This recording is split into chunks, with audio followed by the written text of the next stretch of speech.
As many of you know, Karen's practice is deeply tied to her surroundings. Her evocative artworks bring an essential voice to the contemporary art world, blending beautifully rendered landscapes, a healthy dose of irony, and a pop art sensibility to draw attention to the human-made crisis impacting our oceans, the overconsumption and over-reliance on plastics. In today's lecture, Karen will offer insight into her creative process, inspirations, and the ways in which her connection to Port Townsend has shaped her artistic journey. We are in for a fascinating and inspiring lecture. Please join me in welcoming Karen Hackenberg.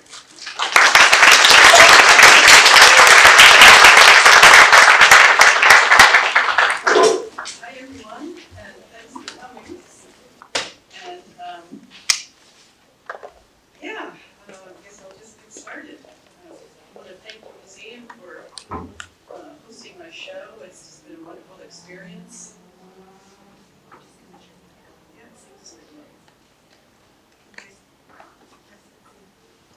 Can you hear me? Yeah, that's better. That's better.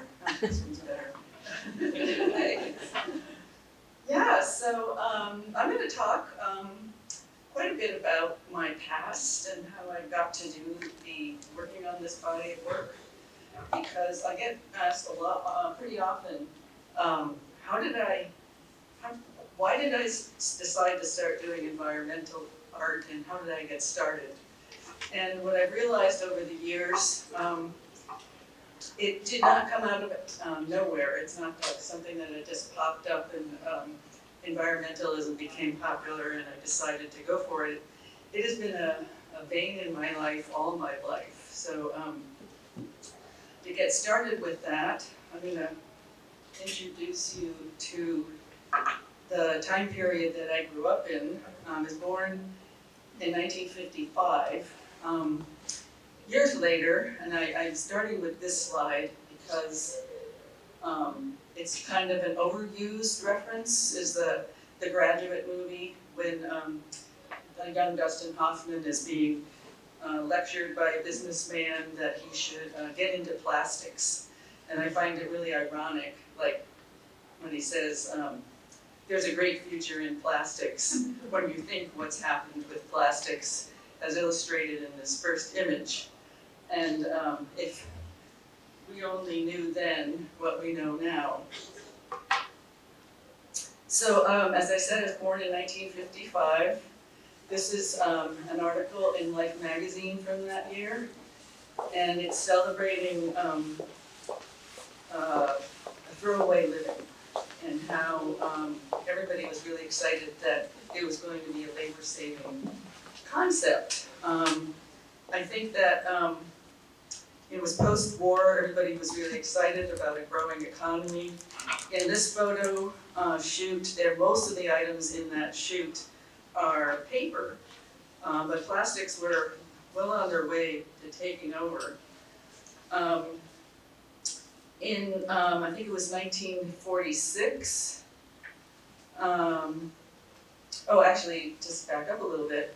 In 1955, this is a picture of, that was pictures of flying through the air, sorry. Ironically, it was supposed to be a labor-saving device or labor-saving advertising to really appeal to women, that all of their housework and their chores were going to be reduced. And ironically, I found this picture of women working in a plastics factory. So it's sort of like trading one labor-intensive activity with another one, and I found that to be quite ironic. So back to that other slide. What it says, what the text says, I think is really revealing. The objects flying through the air in this picture would take 40 hours to clean, except that no housewife need bother. They are all meant to be thrown away after long use. Many are new, others such as paper plates and towels have been around a long time but are now being made more attractive. At the bottom of the picture to the left, It's a New York City Department of Sanitation trash can. Some are throwaway vases and flowers, popcorn that pops in its own pan. Moving clockwise around the photograph, some assorted frozen food containers, checkered paper napkin, a disposable diaper, seriously suggested as one reason for the rise in the birth rate. And behind it, a baby's bib. Atop are throwaway water wings, foil pans, paper, tablecloth, guest towels, and a sectional plate. At right is an all-purpose bucket, and scattered throughout the picture, paper cups for beer and highballs. In the basket are throwaway draperies, ashtrays, garbage bags, hot pads, mats, and a feeding dish for dogs. And here's where the guys get to get in on this. At the base of the basket are 2 items for hunters to throw away, disposable goose and duck decoys.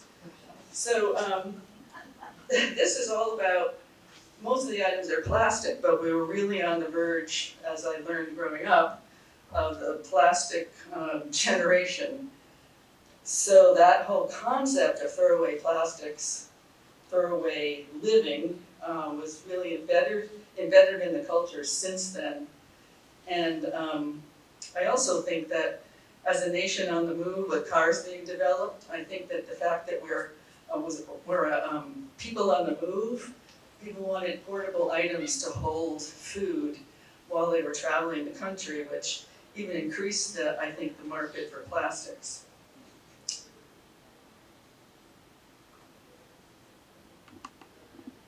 So here's a quote. I'll stop with the quote soon, but in 1946, a DuPont executive, vice president, addressed a manufacturer's workshop on converting factories from military to consumer production after the war.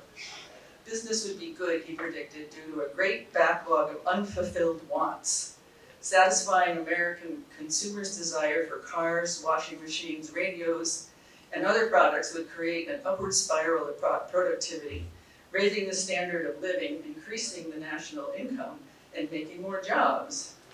But McCoy, this executive, warned a satisfied people is a stagnant people, and suggested that manufacturers would have to ensure that Americans were never satisfied, which is really telling to me because it just shows how much we were sold a bill of goods as a culture to want these products, just as in any kind of commercial endeavor. But it was a way to transfer the machinery, to reuse the machinery first invented for war products into commercially viable products. So here's little me being introduced into this world and this was in 1958. I was very much influenced as a child by my father. My mother passed away when I was a toddler, 2 years old. My father was my main role model in life, and he was living in New Jersey and was dying to live in a more rural environment, and moved us up to Connecticut to a rural environment. Always wanted to be around trees. And here I am by a cow pasture, which was my playground as a kid. And here I am with my father, who also influenced me in many ways because he was a paperboard package designer. And he designed everything, something I thought of later, way later after I started doing this body of work, that I was indeed sort of following in his footsteps because I was interested in the branding and the containers. He was mostly designing the structure. So I inherited that as well, is that 3D interest in 3D detail, which I can show you later. And then also what was going on when I was a kid and related to my father's profession, and is sort of an illustration of the irony I find in the world, is my father was a sophisticated designer, a nature lover, and working in a paper mill, that the water ran colors when we would go to his office. And I would see these colors in the river, and as a kid, I thought it was interesting. I didn't know what to make of it. In some ways it was sort of fun, but it was also kind of gross. And so I'm showing you a picture not from that particular paper mill that he worked in, but in a river in Nashua, New Hampshire. This is the color it looked like.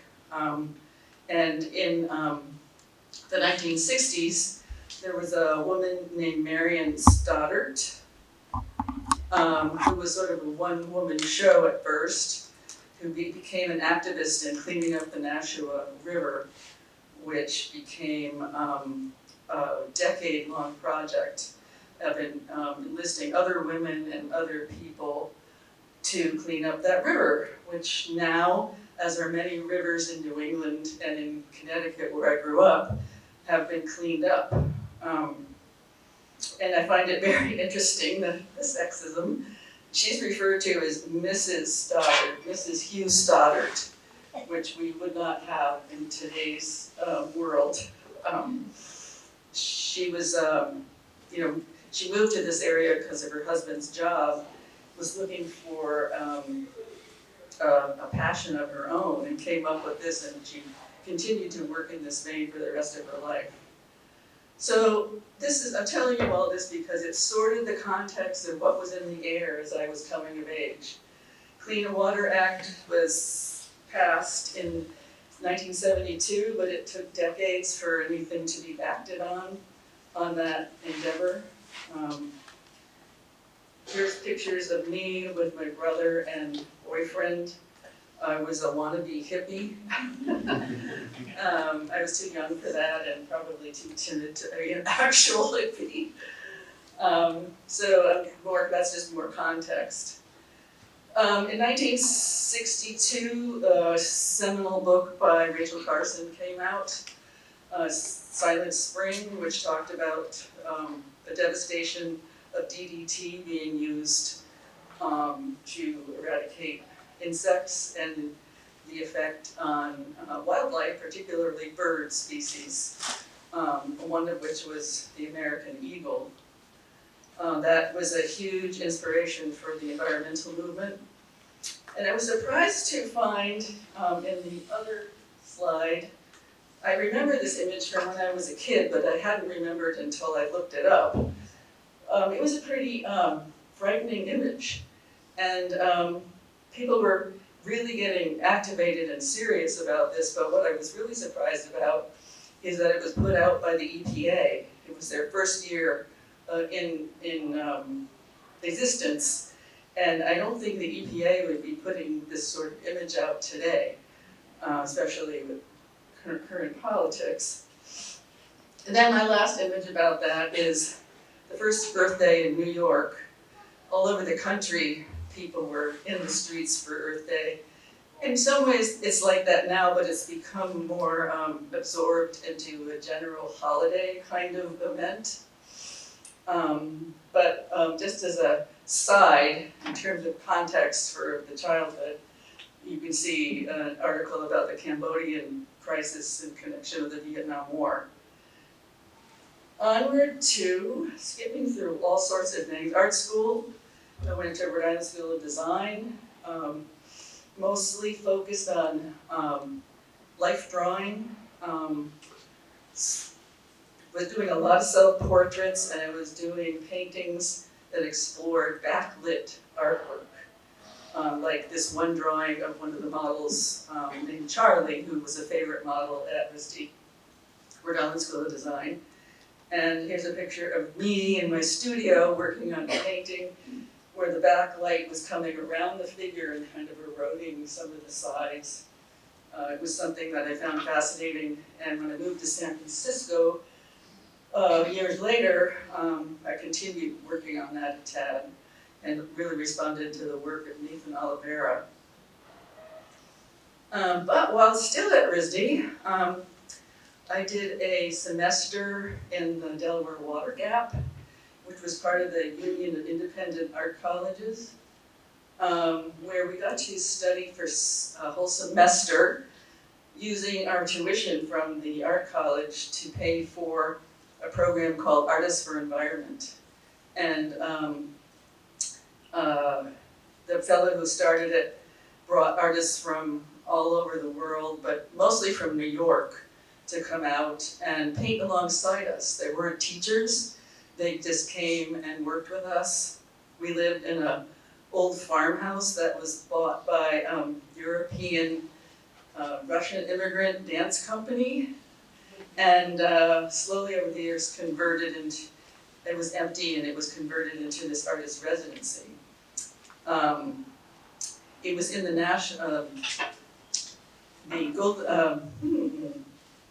Delaware Water Gap Park and Recreation Area, which went at least for 30 years fighting over whether they were going to flood this river to create a recreation area and demolish a lot of the natural habitat. Excuse me, I'm losing my voice. Finally, I don't know, in the 90s it was decided to keep it as a national park and not do the flooding. In the meantime, we went around mostly doing plein air, and Gretna Campbell, who was one of the younger generation of what was called the New York School in New York of painters, was a strong influence on me, and she was quite a character. She used to take these gigantic paintings out into nature. You could barely carry them in the wind and the snow, because in New Jersey it would be snowing, and she would she would take baked potatoes wrapped in aluminum foil and put them in her pockets to warm her hands, and then eat them for lunch. So I was really enamored of her, and she was quite a gal. You can see the influence and style of a piece that I did at the time at the same location, and I really didn't know all this stuff until I looked it up later. It was Van Campen's Glen. They were pretty well known at the time, this whole organization, which I won't go into. Then I moved to San Francisco after I graduated from Brown School of Design. I struggled to make a living, feed myself, survive urban life. Eventually found my way and grew to totally love it there. But this was the last painting I did in a home studio there before I decided to stop being an artist. Actually, trying to make paintings and survive as an artist. I did, however, make figure drawings for a very long time.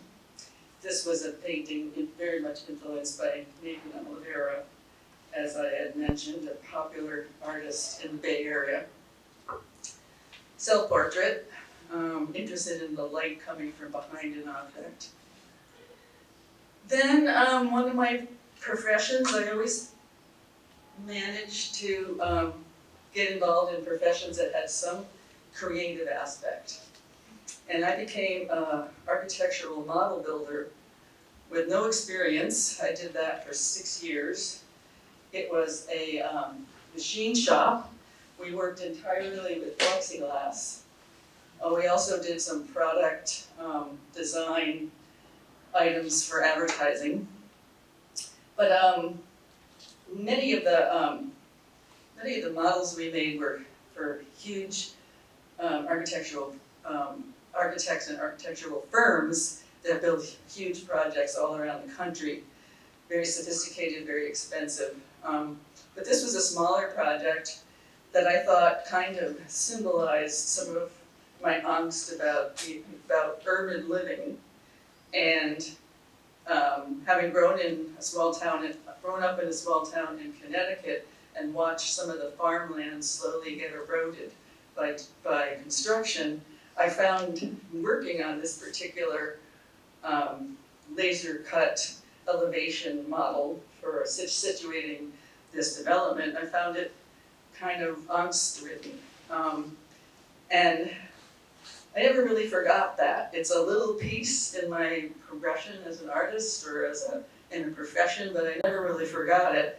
And one of the first things that struck me while making this was the Pete Seeger song, little boxes on the hillside, which you can read there. And I remember looking over at off the highway on the way to the airport, the San Francisco airport, and seeing hillsides full of little boxes. And this is just a quick example of some of the quality and kind of work I did as an architectural model builder. This is actually, I picked this one because it's Portland, Pioneer Place in Portland. And on the left is the model I worked on, particularly the low-level part of the site, and then the actual Portland Pioneer Place. And just a little anecdote is that whole model on the left bottom, the lower area, it was almost finished and we were going to put it together with the rest of the model for the architects to come see and picked up. And I had it in the paint booth working on, I used to do like, mix all the colors for simulating stone and anything we were painting because I had that painting background. And I dropped it. And a corner cracked off. And I was like, oh my God. And heart attack bill. And so I picked it up, and one of the things I learned about becoming a professional in this field or any field is you have to learn how to fix your mistakes. It's like integral into what you're doing. And I managed to patch it together. You can never tell, just a lot of detail. And I'm bringing that up because of the detail in my work, sort of ingrained. Once I was working at the model building, I realized that at a certain point I was, I guess, ambitious. If I wanted to move forward and make some money, I would have to own my own model building company, which I was not really wanting to do.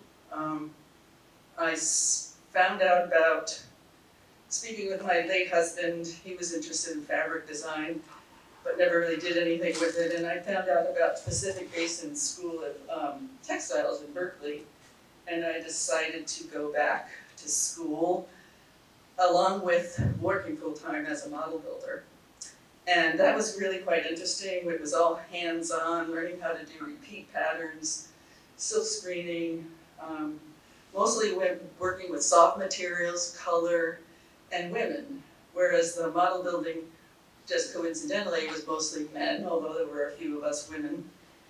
And one of the things that happened during that time is I became involved in the very beginnings of computer-aided design, where you were able to do actual artwork on a computer in the 80s. And I did an internship to learn how to use software to do that, budding software. And I was hired by Esprit to run their whole computer-aided design department, where I was exposed to color and pattern over the top, and really resonated with me because as a child, one of the other things I did was I liked to work with fabrics. So I'm showing this image as just the inspiration for some of the things that you might see in my work in the gallery. Color, pattern, a California lifestyle.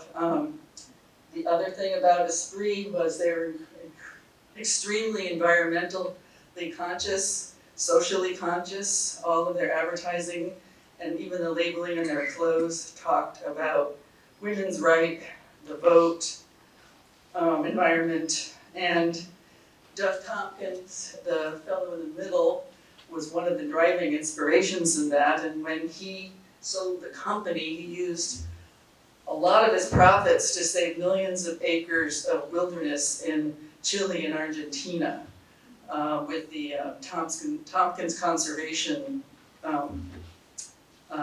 organization. Also, he hired Linda Gross, who's in the picture top right, to do R&D for doing environmentally sound manufacturing. The scarf in the middle is a design I did on Tencel for her. And those little buttons with the plaid in them were buttons that were made in the Appalachian area to hire women who were underprivileged, did not have access to living wages, so, working locally. So all of this is adding up to a lifetime of being involved with environment. When I first moved to Port Townsend in 1992, took me a while, but I decided I would get back to doing some artwork. And I first started off with landscape because it was what I remembered most clearly from where I left off in the Delaware Water Gap doing landscape painting. So I spent a lot of time near my house painting landscapes of a farm area that I would drive by every day, and to the point of just getting in there and mucking about with the cows and feeling really passionate about nature and the animals that were there. I've always felt that way ever since childhood with my dad and living in rural Connecticut. This is just one of the paintings, and this is where my painting titles come in. I tried to communicate what I was feeling about the beauty of the landscape that I was seeing and depicting, and how we're not really seeing it. I think that the whole concept that we take it for granted. And so a lot of my painting titles developed trying to get that feeling of the life force of nature. It's the term I came up with. I couldn't think of a better term to describe it, but it was such sustenance for me in the chaos of our world. And I loved watching wildlife, or the simple activities of this change of season, or the change of day, or the change of light. That's one of the paintings, passing over. That cloud's passing over, and are we passing over? There's lots of times a double meaning in my paintings. I did a lot of cow paintings at a segue out of street landscape, and I was so enamored by the life force of these animals, these cows, which I totally enjoyed when I was young, and their curiosity towards me, and just this sort of happy, sad feeling I have of being in nature. And I purposely posed this one like this. I took a photo of this cow with a nursing calf, but the calf's head was not looking out. And I redesigned it to have the cow actually making eye contact with the viewer. And it's called sustenance. And there's a lot of different meanings you could get of sustenance out of this. Who's getting the sustenance here? Are we getting the sustenance from the meat cow? And is the calf getting the sustenance? And what other kind of sustenance is going on in here? But there's always a sort of a joke and a sort of a sadness in my work. Just a few more. This one's called The Siblings. So these are all calves from different moms, but they were all about the same age in the pasture. And I just love the way they gaze at me, and they gaze at people with such curiosity and innocence. Then the one below it, Looking in Between, I painted. It was also based on a bit of loss. There's an empty lot next to the house where I was living on the beach, where the owners came in and clear-cut most of the trees out of the lot, which we'd enjoyed, had wanted to purchase to protect it, but was not able to. And then a lot of the wildlife that we saw living there kind of made it's like animal refugees that came flooding into our yard. And so I decided to paint it, and challenge myself by painting all the So this is another one at that time. I was sort of heading down a path of working with deforestation. This is called Forest Home.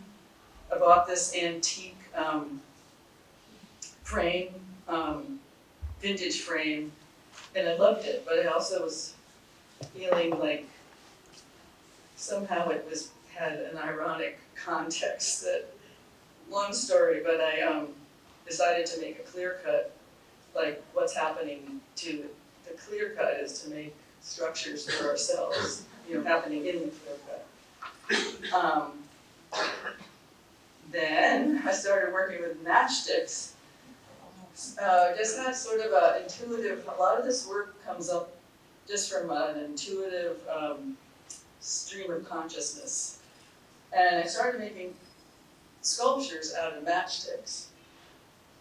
They started off as sort of beehive sort of shapes or wasp nest sort of shapes that I turned into structures with people, which is sort of hard to explain without a picture, but I'm kind of, in this photo, was combining the concept of deep ecology with a deep dish American pie, sort of like a weird amalgamation of the American way, our industriousness, and the concept of deep ecology, which means that all humans and animals are equal. And so on this piece, there's a few standing green trees. The rest of them are all burned out. There's an excavator in there, and there's an artist in there with a little paint thing trying to paint near the green trees while there's a bulldozer behind them. This is building up to other things. This is a building, walk-in sculpture that was at Port Angeles Fine Arts Center. And it was called Watershed, 2 words. And it was all made out of water bottles strung together on recycled copper wire in a burned out greenhouse that I cut up and reassembled to be kind of this little house. And I built it in order to magnify the multitude of plastic bottles being thrown into the water. Watershed is a play on words. It's the location where it was installed was in the watershed of the Olympic Peninsula. It's made out of water bottles, so thus watershed, but also what the water is shedding back onto our shores. And I really was enamored with how the way the light glinted off the plastic bottles. So moving away from that segue, this is an introduction to my next series, a small series I did from many trips to Katmai National Park with my late husband, Michael. And the experience of being extremely close to grizzly bears and understanding their, back to that word, life force, and their learning all about what it takes for them to survive. It's these experiences of being really close to wildlife that inform my work. And my current work doesn't show a lot of animals, but what it's talking about is habitat, our intrusion on habitat. And kind of wanted to put this in here to illustrate that my passion for habitat and that closeness. This is one of the drawings I did. My late husband was bear crazy. He was passionate about animals. And I paired a drawing of him with a drawing of one of the animals, one of the bears called Emmett, named by the guide. And it's showing how they kind of, their life, looking straight at us, their life force resembles each other. It's part of a series I did called Divining Line, because they're all diptychs, where I was puzzling over the whether our trip as ecotourists was an invasion on their survival, because even though the group we went with was extremely educated and conscious of doing, not doing anything to intrude on the feeding habits of the bears. Just very respectful. That not everybody would do that, and I just have to wonder. And so I started thinking about hierarchy, like how our culture is so hierarchical. And then what is the hierarchy? What is our place when we go out there? I think it's important to actually be physically in nature and be with those animals. But at the same time, I have to be very conscious of what our effect, if any, is on them. If you get too close to the river, you disturb where the salmon are, you just make them frightened, and they may not get the food they need to survive the winter. Another painting I did, forbearance. Who is forbearing who here? Is the bear tolerating the guy, or is the guy dominating the bear? It's part of that same series. And that bear was a bear that was on a bank above us while we were sitting on the beach and needed to get a good look at us, and kind of stood up and looked down at us in a very close and somewhat intimidating way. And I decided to include him in this painting with one of our bear guides. Back to the whole animal theme. These are otters in my yard. And I think it's very important to, for me, when I go down to the beach from here, I know that's where the otters live. And when I see pollution, it bothers me because I know this stuff can affect them on whatever level. So I'm just putting this in there again. So this is how closely I like to live with nature. My whole yard was designed to support wildlife. And this is the kind of thing you see on the beach. It's not like pictures of beaches where you see piles of stuff, but it's there. It's all interwoven into the rocks. A painting I did, which is in the show, showing what happens after 4th of July or New Year's when all these things wash up on the beach. I started collecting all these things, one, to clean the beach, but two, because they were attractively colored little items, thinking I might make art, which is kind of ironic. It's sort of like, oh good, another colorful item, but wait, that's not so good. But it's a way to live with the issue. I made these sea urchins based on my architectural model building skills, except this stuff is pretty crude compared to what I used to do. Found flotation foam on the beach, carved it to an urchin shape, made several of these with all of these rocket bottle cones that washed up on the beach, and they're about 12 inches across. Then I had a lull in my life to deal with some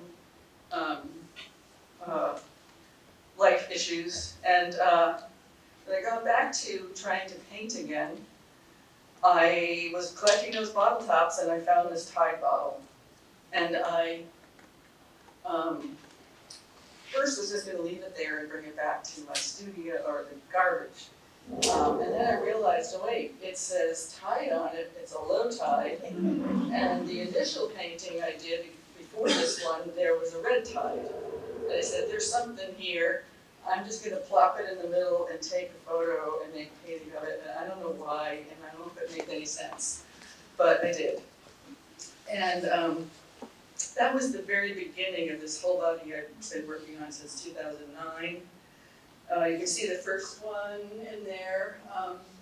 Everything I found after that with graphics on it had some kind of environmental irony, something claiming it's organic when it's a plastic tub. Logo of a mermaid on a Starbucks cup, sailboats on whiskey bottles. So it went on and on and on, and made a lot of these small gouache paintings. I made them larger, 30 by 40, This particular pterodactyl pterosaur item, I didn't realize it said China on the wing until I started making a painting of it. And it was like, oh yeah, and it's called Mighty Migration. It flew in from China. It was a long trip. So those are the stories I make up. Trash dance. It's actually on Flash Dance, but these guys look like they're having a grand old time, but they had washed up on the beach. This is a 24 by 30 painting. And I'm going to talk about some subtle influences briefly. I didn't realize how much the influence of seeing various art as a young adult had on me after I started doing these, what look like monumental things. They're not monumental because you get really close to something, it looks big. But I just realized that some of my favorite artists had really influenced me, like Klaus Oldenburg with his monumentizing of everyday objects. I really gravitated towards him when I was studying art, and I just thought this guy's a riot, and I loved his work. So that was an interesting revelation that I wasn't aware of. Lining up these bottles, the concept in this was the amphora. Like if you go to archaeological museums and you see Greek amphora, and they're highly valued, and I saw the plastic bottle as something that we would see in museums in the future. So what this is a fantasy of what might have floated out of a post-apocalyptic scene from a museum in the future. It's called Amphora Circuit 2010. And I was really drawn to how beautiful all these plastics looked in the natural light of the beach. Actually how quite beautiful many of the things we make are. But the question is, in my mind, is how do we define disposable? We decide all sorts of things are disposable that maybe shouldn't be. And I could go on and on about that, but next bottle scene is, I realized later that I was a big fan of Janet Fish growing up. I love the way she paints mostly light on glass. Her things are domestic scenes and they're stunning, but it was just fascinating to find these things that influenced me. That same painting was in Brooklyn, 2022, as part of a water-conscious environmental program with Eco Art Space and I Am Water. It was a thrill to see this on a billboard driving around Brooklyn with, it was just really great, and I think that the message was clear from a distance. Stranded Vessel, bringing this one up, one of my early paintings. Was fascinated by the light coming through these plastics, the sense of the air and the coolness and the wetness on the beach, but sort of aggrandizing this plastic item, and came up with the title Stranded Vessel. Realized later, I know that Rockwell Kent and his the northern light in his paintings, that's fascinating to me, but I hadn't realized how close compositionally one of the Rockwell Kent paintings was to my composition. And I just find that fascinating. I think things influence us in ways that we have no idea. I don't even know what's in there. So I never had seen this painting when I made my painting, but lo and behold. So normally I would take the items singularly on the beach or make little totems. I got into taking some of the items and making creatures out of them. This is me on the beach. Crooked, because I'm trying to take this during the wind and cold. And, but you get a sense of what it's like being down there. And this is Pete, and P-E-T-E, like Pete Plastic. He's shown up in a number of my paintings. And I've it was at a low tide, sunset, beautiful light coming through, and the muck of the beach reminded me of sort of primordial evolution. And this whole series, I've done a bunch of these, I call it Darwin's, what is it called? No, it's called Natural Selection is what it's called.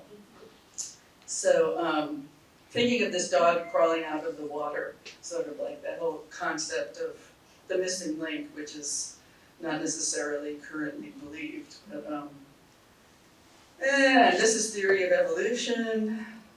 I mean, this, as I was planning to pose it to would block out the scenery completely except for little windows, but it looks so much like a mutant reptilian figure that I decided to pose it as a figure.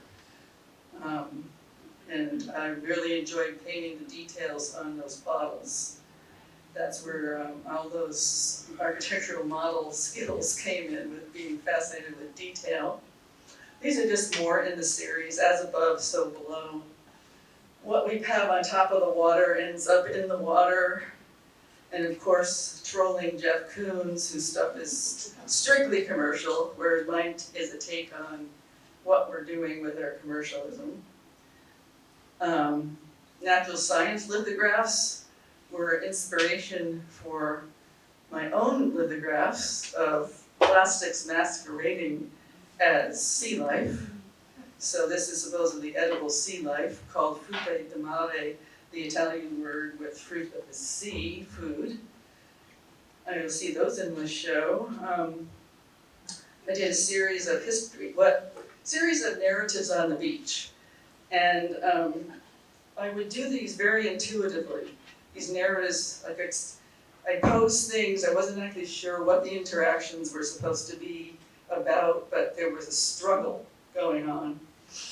And in this one, Fossil Feud, which the title came later, it's like old paradigms of fossil fuels fighting with the dinosaur, which is fossilized, and the pirate kind of symbolizes commercialism. I mean, that's very simplistic, but that was vaguely floating around in my mind. Manifest destiny, sort of that, whole concept we study in history about, white man's, we did study in history, white man's feeling that they deserved to settle the West, and it was our destiny. And so these guys are at the end of the continent.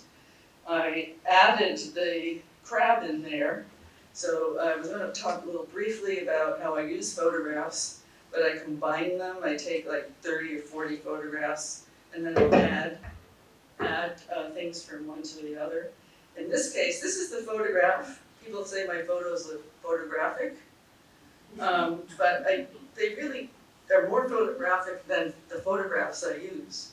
So they really change, and the crab was not in any photograph. I just found a crab on the beach and added it in. So this is sort of like a weird manifest destiny where the cowboy and the astronaut are sort of arbitrarily fighting each other and also trying to kill wildlife, which, what a favorite sport that is.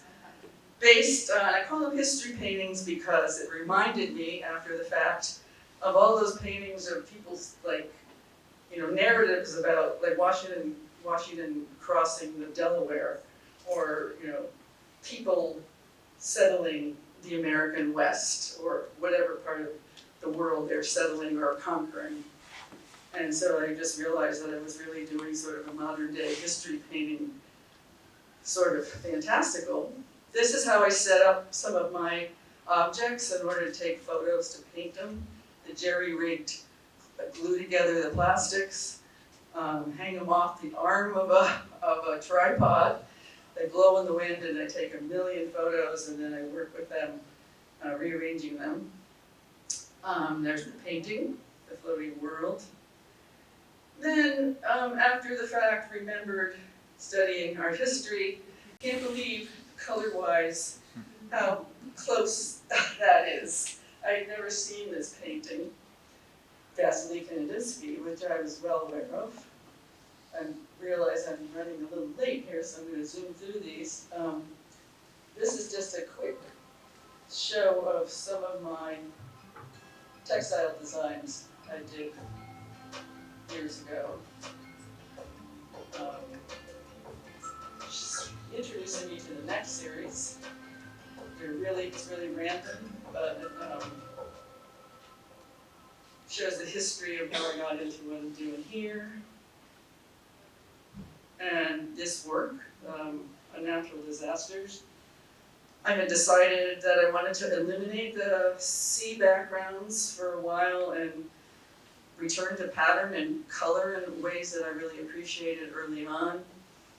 And all those patterns evoke environmental degradation, which is pretty easy to see when you look at the show.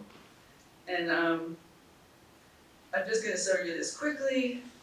This is the background painting I do. I do a color run down the painting, starting with a dark color to a light color, and I do that all with a brush. A lot of people think it's airbrushed, but it's all brushed.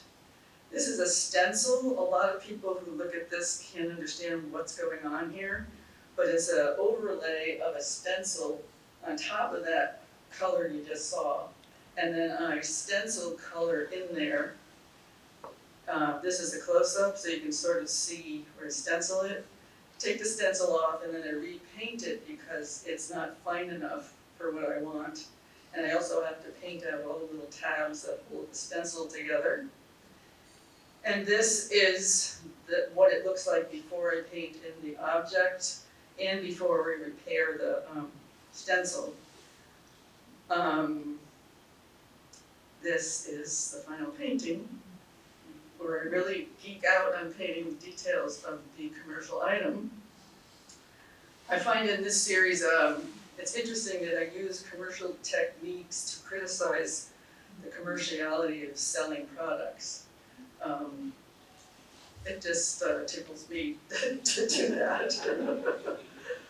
And of course, you know, there's the obvious reference to Andy Warhol, which as a kid I didn't understand and didn't like, and I find that really entertaining to see how it influenced me in spite of myself. C-Stack series, carrying capacity is recent, lunar landing is recent, polar roller is like 10 years old.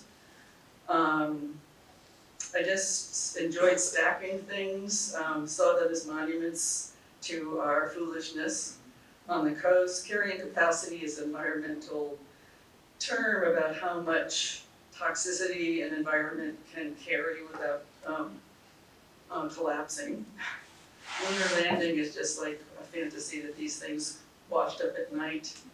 Holy roller is, you know, a somewhat shamanistic concept. These are the photos, once again, to show that these sources aren't as exciting as they might be. I have to really work with them. This is me painting a background, just to prove that they're not airbrushed. And it requires stop and delay that all out, that is.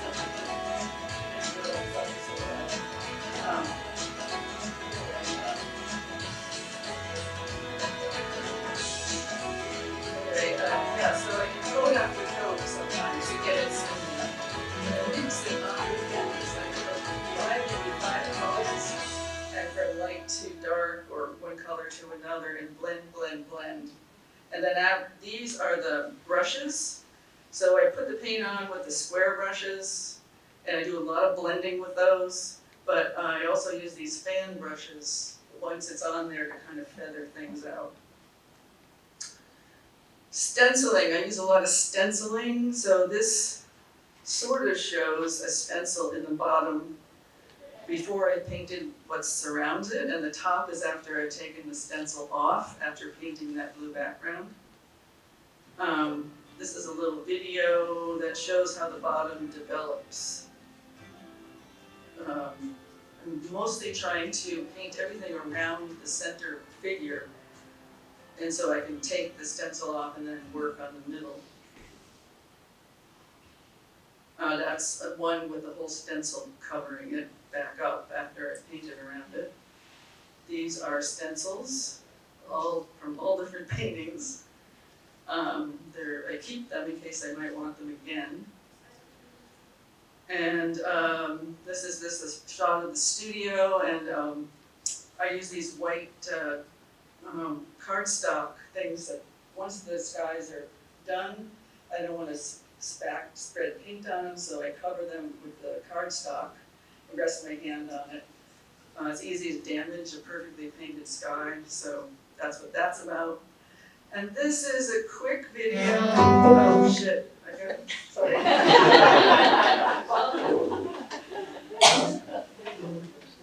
It's gonna be too loud. Can you stand it? This is me painting, oops, back. The fine detail. Where isn't it going?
So that was probably hours of work in a very fast progression. These are just a couple of images showing you the resulting paintings of making those pterodactyls. These are paintings from Patricia Rose Art Gallery. This is my gallery in London, showing my work in an art fair in Los Angeles, LA Art Show. And this is, once again, myself at Patricia Rose Art Gallery. And that's the end. We're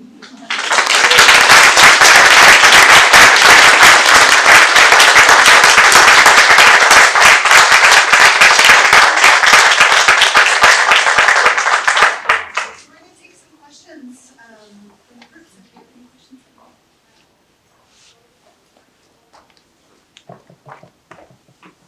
Are you using what? You go back to a few slides back when you were talking about your newer work. You were showing the stencils for the first time. Sure.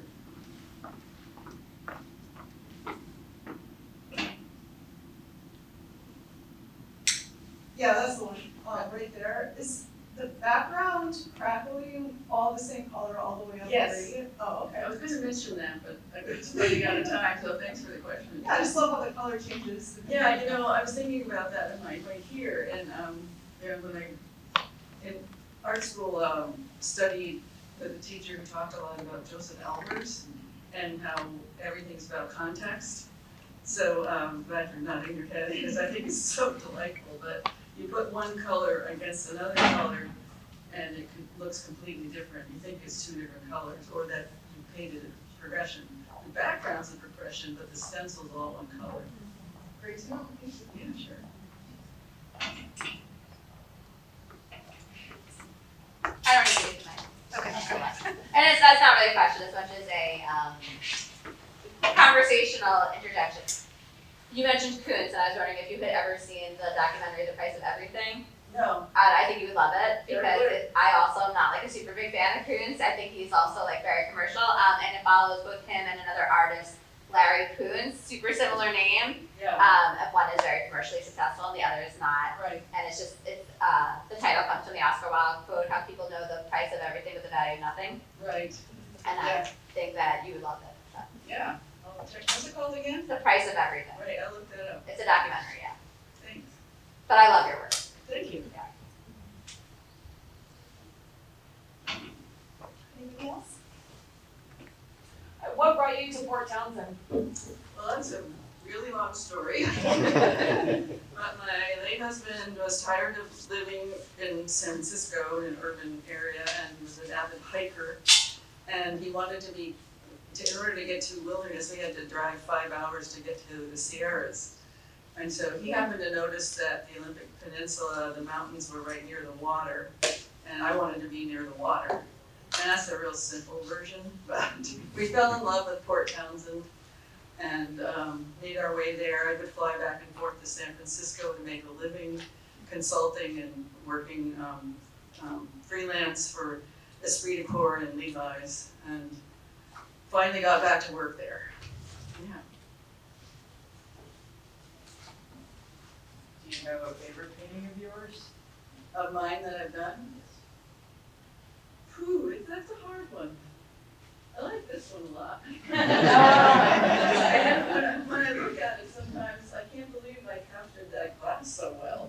It's like, because every time I start to paint glass or plastic, there's a voice in my head that goes, what makes you think you can do this? So I just have at it. And I actually am very fond of that mother cow and calf. It's from an earlier period. I had sold it in an auction to support Shack Art Center, and I kind of wish I hadn't. I really love it. So is there a legal gray area, like the copyright infringement is what comes to mind? Just, I don't really. are you, because it's art, right? Yes, It's a I bypass. actually, I don't think so, but I also don't care. I know a good lawyer if you need one. I noticed I have several Dutch friends who get really worried for me because the laws in Holland, I think, are really strict about that. So I just say, I love Holland, I love to live there, but not because of that. So. I figure if it washes up on my beach, it's fair game. Anything else? Well, thank you so much, Karen. We really appreciate